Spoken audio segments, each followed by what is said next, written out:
Hi guys, स्वागत है आप लोगों का एक बार फिर से मेरे यूट्यूब चैनल पे।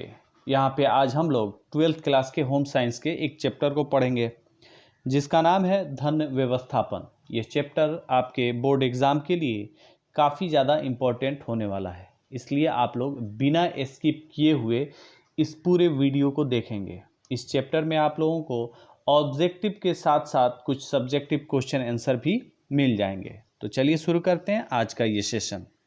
जिस दौर में आज हम लोग जी रहे हैं वो दौर है पैसे का, यानी कि धन का। पैसा है तो सब कुछ है। अगर आपके पास पैसा है तो आप कुछ भी कर सकते हैं, अगर पैसा नहीं है तो आपके अपने भी आपको नहीं पहचानेंगे। पैसा होने के बाद आप हर ज़रूरत के सामान, सुख सुविधा के सामान को पा सकते हैं, खरीद सकते हैं, अपने जीवन स्तर को काफ़ी ऊंचा उठा सकते हैं। धन अगर आपके पास है तो उसको आप सही जगह पे खर्च करें, उस धन पर नियंत्रण बनाकर रखें ताकि वह गलत जगह उपयोग न हो जाए। हम अपनी ज़रूरतों का मूल्यांकन करके धन खर्च करें तो हम ज़्यादा सुख सुविधा प्राप्त कर सकते हैं। अगर आपके पास बहुत धन है तो इसका मतलब यह नहीं कि आप बहुत सुखी हैं। उसके सही खर्च से सुखी हो सकते हैं। हर घर में या हर परिवार में कुछ ना कुछ लोग काम करने वाले, नौकरी करने वाले या व्यवसाय करने वाले होते ही हैं। उससे उस परिवार को एक धन राशि मिलती है जिसको हम लोग उस परिवार का पारिवारिक आय कहते हैं। आय के हिसाब से ही हम लोग अपना पूरे साल का प्लान बनाते हैं। यह देखते हैं कि पूरे साल में कितना पैसा आ रहा है और हमें कितना खर्च करना है और कहाँ कहाँ उस पैसे को खर्च करना है। इसे हम लोग पारिवारिक बजट भी कहते हैं। कभी कभी हमारे आय से अधिक खर्च हो जाता है, जैसे कि शादी में, बीमारी में, यज्ञ में, तो हम लोग कर्ज लेते हैं उस काम को करने के लिए। फिर बाद में हम लोग धीरे धीरे उस कर्ज को चुकाते हैं। मनुष्य अपने आय को हमेशा बढ़ाना चाहता है और उसके लिए वह नए नए रास्ते तलाशता है। अक्सर हम लोगों ने देखा है कि जो हमारे घर में खर्च होता है या आमदनी आती है उसके लिए एक छोटा सा रोकड़ बही भी होता है जिसमें आय व्यय का पूरा हिसाब रहता है। इसी तरह कोई कंपनी हो या कोई संगठन हो तो उसमें भी आय व्यय का पूरे साल का या हमेशा का उसमें हिसाब रखा जाता है। तो चलिए इस चैप्टर का हम लोग ऑब्जेक्टिव क्वेश्चन आंसर देखते हैं। पहला क्वेश्चन है, धन क्या है? आंसर होगा जिसके द्वारा आदमी अपनी सारी ज़रूरतों को पूरा कर सके वही धन है। दूसरा क्वेश्चन हम लोग देखते हैं, धन व्यवस्थापन क्या है? आंसर होगा धन के खर्च पर नियंत्रण एवं मूल्यांकन जिससे परिवार को अधिक संतुष्टि मिल सके, धन का सही जगह पे उपयोग हो सके, वही होता है धन व्यवस्थापन। चलिए आगे बढ़ते हैं और देखते हैं तीसरा क्वेश्चन, पारिवारिक आय किसे कहते हैं? आंसर होगा परिवार के सभी सदस्यों की सम्मिलित आय को पारिवारिक आय कहते हैं। परिवार में कुछ लोग नौकरी करते हैं, कुछ लोग व्यवसाय करते हैं, अब वहाँ से जो पैसा आता है उसी को हम लोग पारिवारिक आय कहते हैं। चलिए चौथा क्वेश्चन देखते हैं, मौद्रिक आय क्या है? आंसर होगा वह आय जो किसी परिवार को मुद्रा के रूप में एक निश्चित समय में प्राप्त होती है, उसे ही मौद्रिक आय कहते हैं। जैसे महीना के रूप में, सैलरी के रूप में हर एक महीना पे मिलता है, जिनका सालाना पैकेज होता है उनको एक साल में मिलता है। आगे बढ़ते हैं और देखते हैं पांचवा क्वेश्चन, किसने कहा है वह क्रय शक्ति जो मुद्रा के रूप में किसी निश्चित समय में एक परिवार को प्राप्त हो उसे ही मौद्रिक आय कहते हैं? आंसर होगा ग्रास एवं क्रेंडल ने ये बात कही है। चलिए आगे बढ़ते हैं और देखते हैं छठा क्वेश्चन, बोनस किसे कहते हैं? आंसर होगा यह कर्मचारी को वेतन के अतिरिक्त वर्ष में एक या दो बार मिलने वाले लाभ को कहते हैं।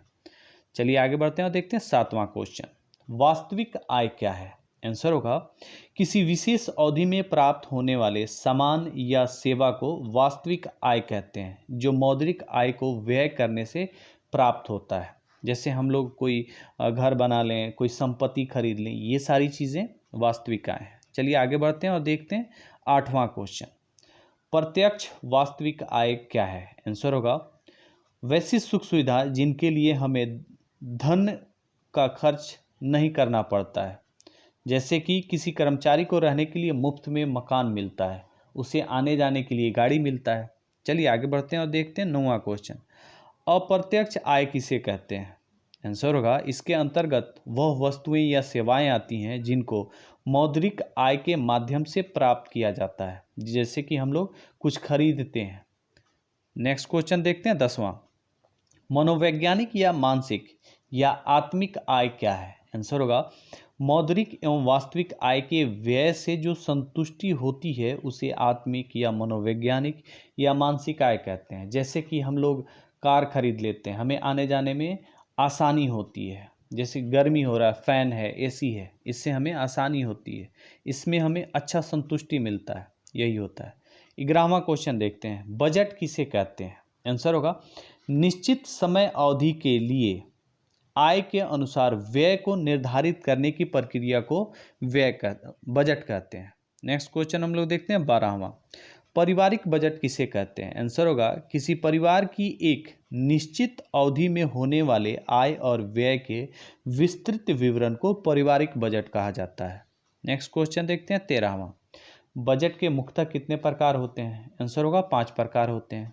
14वां क्वेश्चन हम लोग देखते हैं, पूर्ण बजट के बारे में बताएं। आंसर होगा जिसमें संपूर्ण आय व्यय की योजना बनाया जाए वह पूर्ण बजट होता है। 15वां क्वेश्चन है, आंशिक बजट क्या है? आंसर होगा वह बजट जिसमें बड़े बड़े कामों का व्यय की योजना बनाया जाए, उस बीच छोटे छोटे व्यय का खर्च का हम लोग योजना नहीं बनाते हैं, उसको कहते हैं आंशिक बजट।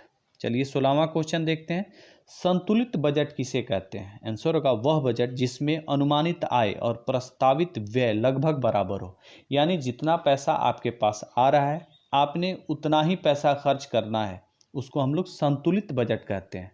नेक्स्ट क्वेश्चन हम लोग देखते हैं 17वां। बचत का बजट क्या है? आंसर होगा ऐसा बजट जिसमें अनुमानित आय ज़्यादा हो और प्रस्तावित व्यय कम हो, यानी हम लोग अधिक कमा रहे हों और कम खर्च कर रहे हों। नेक्स्ट देखते हैं 18वां। घाटे का बजट किसे कहते हैं? आंसर होगा जिसमें अनुमानित आय कम हो और प्रस्तावित व्यय ज़्यादा हो, कम आमदनी पे ज़्यादा खर्च। नेक्स्ट क्वेश्चन देखते हैं 19वां। अधिक व्यय पर अंकुश कैसे लगाया जा सकता है? आंसर होगा गृह खर्च रिकॉर्ड रखकर, यानी लेखा जोखा रख करके हम लोग इस पे अंकुश लगा सकते हैं। 20वां क्वेश्चन, किसी कंपनी का मासिक या वार्षिक आय व्यय का ब्यौरा कौन तैयार करता है? आंसर होगा लेखा विभाग आय व्यय का ब्यौरा तैयार करता है। 21वां क्वेश्चन देखते हैं, घरेलू लेखा जोखा कितने प्रकार का होता है? आंसर होगा 3 प्रकार का होता है। नेक्स्ट क्वेश्चन देखते हैं 22वां। मासिक वेतन परिवार की किस आय के अंतर्गत आता है? आंसर होगा मौद्रिक आय के अंतर्गत आता है, क्योंकि उसमें हमें मुद्रा मिलता है। 23वां क्वेश्चन देखते हैं, परिवार के सदस्यों का कौशल किस आय के अंतर्गत आता है? आंसर होगा प्रत्यक्ष वास्तविक आय के अंतर्गत आता है। नेक्स्ट क्वेश्चन हम लोग देखते हैं 24वां। पारिवारिक बजट के अंतर्गत कौन कौन बजट आते हैं? आंसर होगा संतुलित बजट भी आता है, घाटे का बजट भी आता है और बचत का भी बजट आता है, क्योंकि परिवार में कभी कभी ऐसा होता है कि हम संतुलन भी बना लेते हैं, कभी घाटा भी लगता है, कभी बचा भी लेते हैं। नेक्स्ट क्वेश्चन हम लोग देखते हैं 25वां। परिवार के प्रति माह अर्जित होने वाली आय को क्या कहते हैं? आंसर होगा पारिवारिक आय कहते हैं। चलिए 26वां क्वेश्चन देखते हैं, धन तथा संपत्ति को क्या माना जाता है? आंसर होगा भौतिक साधन माना जाता है धन या संपत्ति को।